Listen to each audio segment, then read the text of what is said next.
Hello, welcome back to the Villa View. It's time for a post-match pint in association with Purity Ale to talk about Aston Villa 2, Tottenham Hotspur 1. This show, as I say, is in association with Purity, and if you want to get a 10% discount on everything they have to offer, then use the code #VillaView. I'm your host, hungover and tired Dan Bardell, joined by hungover and tired Neil Dunworth. Not ideal, is it? We're both not feeling 100% today. That's an understatement. Yeah, I'm certainly not feeling great today, hungover. But I suppose one of the big things is, Aston Villa winning against Spurs, and albeit that Arsenal went and just did an Arsenal thing today, we still Really did. have a chance of getting into Europe. By beating Spurs, kept the dream alive for another week. Have to go to Liverpool and see what comes from that as well. But a very encouraging, really, really encouraging performance, I think, at Villa Park yesterday. And I'm going to come straight out of the blocks, Dan, and I'm going to say well done to absolutely every single Aston Villa fan that was in the stadium yesterday, you included. It was absolutely fantastic to hear on TV. It was really loud. It was raucous. The streamers Really? looked great. I thought it sounded brilliant on TV. Yeah, I did. And even Douglas Luiz came out afterwards and said about the atmosphere there as well. So it's something we're going to need in the final day of the season as well against Brighton if it does come down to that. So really, really, really great to hear, and fitting way to I suppose to roar the guys onto a victory against Spurs yesterday. I've got to admit, it didn't feel that loud yesterday. Like, for example, the Newcastle game felt a far grander atmosphere and a louder, more Mm. vociferous Holt end, certainly. But it's still a good atmosphere. But it's interesting that it comes across to you watching in Ireland on TV as if it was really, really good. Look, the atmosphere at home over the last few months has been really, really strong overall, hasn't it? Because Villa have been doing very, very well. So I was distracted by an idiot in the comments called Chris Dolan, who once took my bank card and ordered me a blue WKD at Reading away, and I was absolutely seething with him for doing that. So he brings up blue WKDs every now and again. It's a good win though, like yesterday, Neil, because we needed to win, didn't we? It was a must-win game for Villa, and it was a bit tetchy towards the end after the penalty, which we'll come on to. But the Mm. important thing is Aston Villa won the game. Yeah, that is the most important thing. But also the important thing was Aston Villa won the game and looked every inch the aggressor throughout the whole course of the whole game. Looked every inch the team who had the game plan. Everybody's seen that statistic at halftime now, whereby Spurs had 0.00 xg. I know. XG is not the statistic that everybody thinks it is, but it's a valuable statistic in some ways. But it was, we completely dominated them in that first half. And goal by Jacob Ramsey, and we'll talk about it in a moment. We well deserved to have that lead. And realistically speaking, we should have been 2-3 up at halftime. I thought we were really, really good first half. Mm. John McGinn pulled the strings. First 15, 20 minutes, we saw differently on Bailey in an Aston Villa shirt than we have over the last couple of months, albeit he didn't have the longevity or he wasn't able to keep it going into the second half as well. But, there was encouraging signs there from the way that it was set up. And, Unai Emery got it absolutely bang on and spot on against Spurs. And we have to applaud that because we're going to need, as you said, the cup final thing has been thrown out an awful lot now. If we are to get into Europe, we're going to need something out of this Liverpool game, and we're certainly going to need something out of the last game of the season. So it will have to be a horses for courses selection policy and tactical policy from Unai Emery. And if he keeps on getting it right like he did yesterday, well, then we will be absolutely delighted. And the massive thing, I guess, is we'd lost two in a row. We'd not scored for two games running as well. So it was important to get those kind of monkeys off our backs. I thought, because we ended up losing three in a row earlier on in Unai Emery's tenure. When you have lost a couple of games, you absolutely have to make sure it doesn't become a bad run. So now those two defeats, that they're more isolated rather than the fact that you've gone on that bad run, and now that would have been three games without a win, and then you start to worry, start to panic if you're ever gonna win again. But it was important to get off to a fast start as well. And if anyone who's watched Spurs all season actually away from home, and in general that the last month away from home, they open early. For some reason, they just do not start games very well. And again, that was the case. They didn't start the game very well. And Leon Bailey, who you've touched on, made the goal, pulled it back on his right foot for Jacob Ramsey to tuck home. just past Buendia actually, and the Spurs defender. But on Leon Bailey, the last time he played to start the game at Villa Park at home was Bournemouth at home. He got an assist in that game as well. So although he's not the most pleasing on the eye player to watch, he does frustrate Villa fans. In his defence, the last 2 home games he's played now, Leon Bailey, he's got an assist for Douglas Luiz and an assist now for Jacob Ramsey as well. Yeah, and look, when we're pulling from such a depleted stockpile, I suppose, of players, it's great to have everybody fit and healthy, bar Coutinho, who was injured in training. It was good to have more or less a full deck to be able to pull cards from. But it is interesting that when we do have a full deck to pull cards from, Unai Emery goes back to Leon Bailey more often than not. So it is interesting, as you say there. Yeah, there's going to be contentious viewpoints on Leon Bailey, and rightly so as well, because he's inconsistent. And while he has had a couple of assists, as you mentioned, if it's kind of like in the year that we stayed up. A lot of people were kind of wondering, was Trezeguet the guy? Was El Ghazi the guy? They weren't sure really who was that guy who should be playing.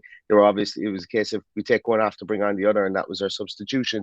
But when the chips were down and we got into that clutch moment, Trezeguet comes up at the back post and made himself an icon for Aston Villa Football Club. And you just kind of while you're not kind of expecting anything like that from Leon Bailey. If he gets an assist against Liverpool and we win 1-0, and he gets an assist against Brighton and wins 1-0, that's his job done. And I'll forgive him for the previous 35 games, or whatever ones that he was inconsistent for, because we're really just looking for moments of magic. And when we were doing our team sheet tantrum, then I mentioned and I said that it was a case where we needed somebody to puff out their chest and kind of take the game by the scruff of the neck. And while Leon Bailey didn't do that, we mentioned it previously, John McGinn did. And, we'd be hoping that the next day that we have a secondary person comes up and we've got 2 people who are really puffing out their chest and really believing that Villa can get into Europe, because that's where it's all going to stem from. It's going to stem from the belief and the play and not playing scared, I suppose, on the field. So fair play to Leon Bailey, getting that assist yesterday. I hope he has the 2 best games of his life in the next 2 games coming up against Liverpool and against Brighton, and we'll see where we go after that. I mean, he'll play again next week against Liverpool, and the way Liverpool play and the way that their line is and they leave gaps, I think probably he's the right choice for next week. Like you say, usually when he's fit, he's in the team. Also, usually when he's fit, he's getting subbed off as well. Stasso's posted in the chat that Leon Bailey is now the second most subbed off player in Premier League history for Aston Villa. I've absolutely no clue who the first would be. He'll let us know. It must be El Ghazi or Trezeguet. It must be El Ghazi, Trezeguet, Traore. It must be someone recent. I reckon. I bet you it's Traore. I'm gonna go El Ghazi.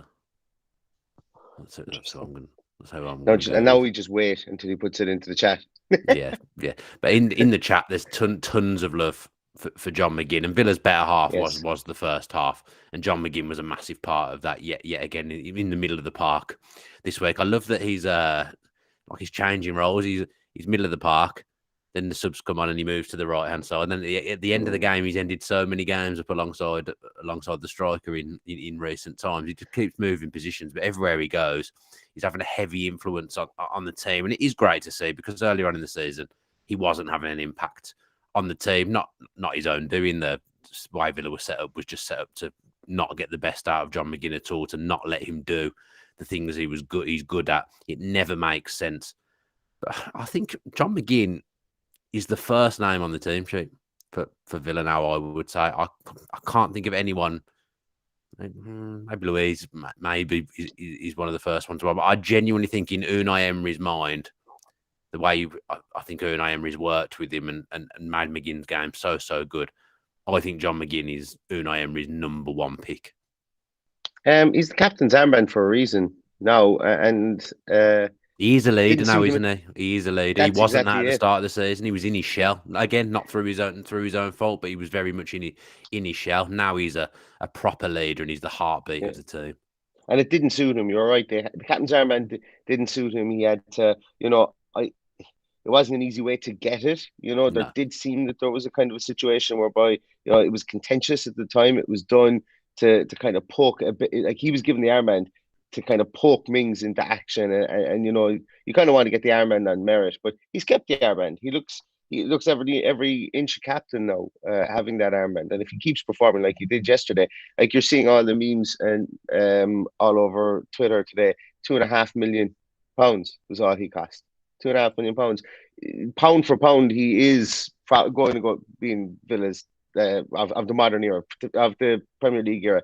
He's going to go down as one of Villa's best ever signings from that monetary point of view. Specifically, if we get into Europe, if he's the man who captains us going into Europe, if he's the man who captains us, and we stay within, let's say, the top 6, top 7 of the league, and have another run like we did under Martin O'Neill, of consistency up at the upper echelons of the league as well, you know, that's a massive success for this club, and it's a huge success for John McGinn as well, and he's been hugely part of it. So we can all talk about and joke and jest about, you know, his famous bum swivels and stuff like that, where he cocks it out there, and people fall over, and Harry Kane fell victim of it yesterday as well.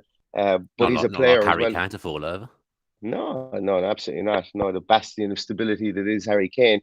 But he's a player as well. He can play football. You know, you go back to that volleyed goal that he scored in the championship.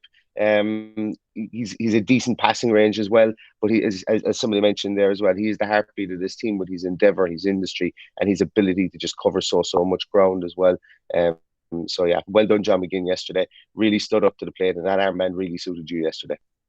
I think the biggest thing, my biggest takeaway is every week when I come away from the game and I'm looking for a man of the match, he's usually in there. He's usually my first thought.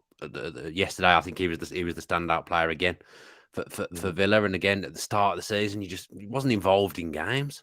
He was on the pitch, but he was a shadow of his former self, and just wasn't on the ball, wasn't doing any of the things that we're watching him be so good at now. And, you know, credit to Unai Emery, because he came in and he identified. Some people would have said McGinn's probably finished at Villa. He's not going to be good enough to go where we want to go. He is more than good enough to go where Villa needs to go, and he's playing his best football. Someone else said it's his best game in a Villa shirt. Graham Horahan, a bit like Horahan, but he's McGinn is playing the best football of his Villa career now, and considering how good he was in that season in the Championship, to say that's no mean feat. He is the beating heart of the team. He is the leader of the team now, and he was just everything in that midfield yesterday that Spurs' midfield wasn't. You know, anything you say McGinn was good at. You know, the Spurs midfield was passive, wasn't really involved in the game. It was safety first. It didn't want to get on the ball. You know, McGinn is the complete opposite of all that, and long may it continue. I mean, they said this on Match of the Day. I think Unai Emery would have been happy with the first half performance, but we could have put the game to bed in the first half, and we didn't really. And you know, with Spurs, they've got some dangerous players, and we did nearly get caught. Obviously, Son had that attack that ended up being offside. I think Martinez did well to stand up and force Son wide in that attack, but it wouldn't have counted anyway. But then the high line came into discussion, and then yesterday there was a load of stats flying around about since Unai Emery's come in, Villa have caught the most players 92 offsides or something. Yeah. By low, it's a healthy margin between second as well, between second place. So it's just another feather in Unai Emery's cap. And I think Ashley Young was talking about the work that goes into it, and they work on it every week. You know, it's an underrated facet of Villa's game. It's been highlighted now, but I've noticed it a few times. You know, that the Zaha goal against Crystal Palace game that got disallowed. You know, goals have been disallowed for offside, and sometimes you'll sit there and think, "Oh, we're a bit lucky there," but it turns out actually it's really measured. And you look at some of the footage of the line that the players are playing and how high and how brave it is, but they're doing it really, really well. And again, it just comes down to how well coached this side is. Again, everything they weren't at the start of the season. The players that must have had to have taken so much on board since Unai Emery's come in, really pretty much everything that's been thrown at them that they've dealt with. And like I say, it's great to see just another thing that we're really good at. And it turns out it's the old Arsenal offside trap. Yeah, and it's been a contentious discussion point over the course of the day today. I think a lot of people rightly coming out and asking what was the analysis and Match of the Day was very pointed. It was very sharp. It was almost negative towards it, which was, and I think there is a very much a question to ask, like, why was it like that? What was the thought process behind not praising something like this? It was highlighted recently as well around the turn of the year that the way Brighton build up their play, the way that they put their foot in the ball at the centre half position, and everything, runs from that. And it's a tactic. The reason I'm saying it is it's a tactic, and they do it really well with their build up play. We saw it today. Their build up play today was fantastic as well against Arsenal. But Villa's offside trap is a tactic too, and we're playing it brilliantly. It's like it's reminiscent of a Juventus defense from maybe about 10 years ago. They're all working in unison. We're not allowing people in behind us, and when we do, they are offside. So there's a lot of credit deserved there. There's a lot of credit deserved. I think a lot of people that don't follow Villa too closely speak an awful lot about Villa, and a lot of absolutism, and a lot of certainty when they don't follow Villa very, very closely. I think they look at the team sheet and they see Tyrone Mings there, and they go, "No, Tyrone Mings has a rick in him." Hasn't been the case since Unai Emery has been here in the main, and Unai Emery has gotten both himself and Konsa into a really, really strong partnership as well. So fair play to him. It's definitely worth highlighting. The funny thing about it is when teams know about it, there still isn't really much of a way that you can counteract it, because if we keep playing it and we keep doing it to the best of our abilities, then we will keep catching teams offside, and it's a string to it. Excuse me, it's a string to this defense's bow, and yeah, I'm hoping that I don't eat my words and that ram down my throat when Mo Salah is running in behind the defense next week. But, big test. Exactly. Yeah. I mean, the second goal, Spurs made a few changes. Kulusevski came, and I thought he looked quite bright, actually. Yeah. I know he's not been having a good time recently. The fans have been criticising him, but I thought he looked quite bright when he came on for Spurs yesterday. But Villa do get the second goal. Oddly, on a day when I thought Luiz's set-piece delivery wasn't brilliant. He was corners weren't. I don't know. It felt tactical that we kept going near post, but whatever we were trying, it just wasn't working from corners. We barely had a good delivery in all day from the corners. Very similar position to the free kick that Luca Dean scored against Manchester United, albeit the player's obviously not left-footed. He's right-footed. But what I noticed before, and other people would have noticed as well, it's probably been talked about since, Ashley Young's lining up of the Villa wall played a massive part in that goal, because it just completely blocked Forster's angle, and it just meant that he was unable to see the ball at the right time to get across. It doesn't look like it's a great free kick because it's not high. It's not like kind of in the middle. Forster gets a big hand to it, but because of the way we lined up the wall, if Luiz hits the target like he did, it left a lot for Forster to have to do to get across, and he didn't manage to do it. But it's just that was something that will have been worked on. But Ashley Young's lining up of that wall, that's an assist from Ashley Young, in my opinion. I think that goal. It was great. Also, I don't know, and I must watch it back again in real time when I was watching it. It felt as well like, and Paddy actually disagreed with me. He felt that the wall was actually closer than 10 yards. I But thought what it was I miles felt, away. that's what I said. I thought it was that. miles away, because what happened was the way the Villa wall was lined up when the ref, and I'm open to correction on this, I'm not 100% certain about it, but I'm going to say it anyway. The ref draws the line at the back heels of the Aston Villa wall. And then the Spurs wall, then that's behind it, is about a half a foot to a foot behind where the Villa players are. So it's like, I wonder, is there a design behind that if the Villa wall gets set up at that 10-yard mark where the referee draws it, then the Spurs wall has to get set up a small bit further back.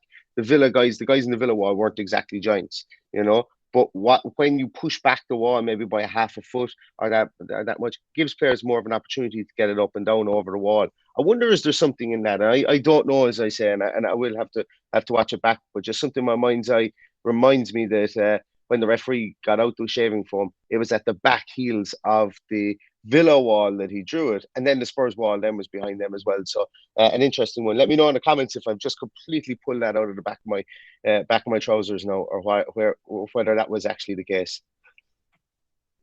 I mean, I thought it was far back, and the last time I felt like that was the Manchester United game when Luca Dean scored the free kick. So that's the second time I've had that feeling this season. It's the second time we've scored from a free kick. So hopefully I'll have that feeling again in the Brighton game.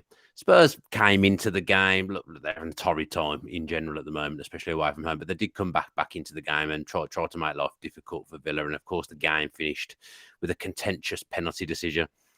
I don't think it's a penalty. I think if the ref hasn't given it as well, I don't think you can turn around and say that's a clear and obvious error, because the ref seen Kane go down. So I just don't believe that can be classed as a clear and obvious error. But Kane's initiated the contact.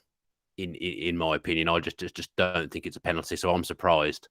I'm surprised that VAR said to the ref to go and have a look at the screen, and I'm surprised when the refs gone back and looked at it, even though they always do. I'm surprised that he's felt the need to give the penalty, because it's not a dive. Well, no, it is a dive, isn't it? I just don't think that Martinez hasn't got the ball is the problem, but Kane has very much gone looking for that contact. He has initiated the contact for that penalty. So I don't think it's a penalty, but you might have a different opinion.